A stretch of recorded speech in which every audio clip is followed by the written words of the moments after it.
ایک نوجوان حضرت ابراہیم بن ادم کے پاس آیا، کہنے لگا کہ حضرت گناہ کرنے میں دل بھی بہت لگتا ہے، لذت بھی بہت ہے، لیکن اللہ کے عذاب سے ڈرتا بھی ہوں، کوئی ایسا طریقہ بتائیں کہ گناہ بھی کرتا رہوں اور اللہ کے عذاب سے بچ بھی جاؤں۔ اب سوال تو بہت احمقانہ تھا، لیکن اللہ والے بڑی فہم و فراست کے مالک ہوا کرتے ہیں، بڑے فراغ دل ہوتے ہیں، کبھی دھتکارتے نہیں، بڑے پیار سے انہوں نے پاس بٹھا لیا۔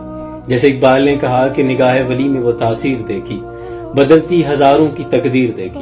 آپ نے پاس بٹھایا، پوچھا اچھا میں تمہیں بتاتا ہوں، میرے پاس کچھ تجویز ہیں۔ بڑا خوش ہوا، قریب ہو کے بیٹھ گیا تو آپ کہنے لگے اچھا یوں کرو، پہلی تجویز تو یہ ہے کہ تم اس کا رزق کھانا چھوڑ دو، کہنا کہ اللہ نہ تیرا کھاتا ہوں نہ تیرا حکم مانتا ہوں۔ تو وہ چونک گیا، کہنے لگا حضرت یہ کیسے ممکن ہے، پھر میں زندہ کیسے رہوں گا؟ کہنے لگی ایک تجویز یہ بھی ہے، کیونکہ زمین و آسمان کا مالک تو اللہ ہے، اگر تم اس کے ملک میں رہتے ہوئے اس کی نافرمانی کرو گے تو یہ تو ممکن نہیں، تم اس کے ملک سے نکل جاؤ۔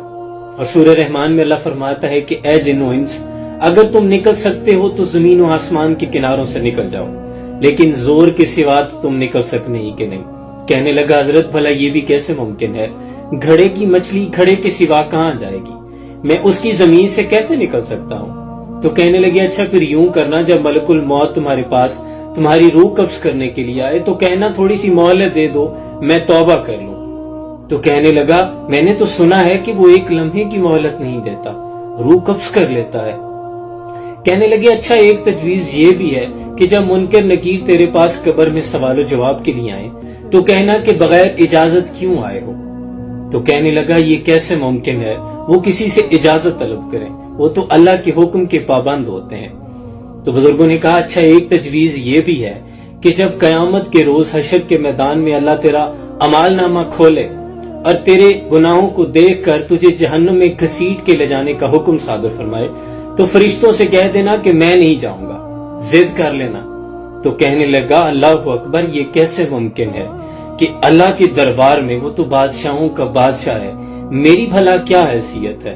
جب اس نے یہ کہا تو اللہ والے جانتے ہیں، کہنے لگے اب لوہا گرم ہے، اب یہاں ضرب لگانے کی ضرورت ہے۔ کہنے لگے اگر تیری اتنی حیثیت ہے ہی نہیں تو پھر اتنے بڑے عظیم رب کی نافرمانی کیوں کرتا ہے؟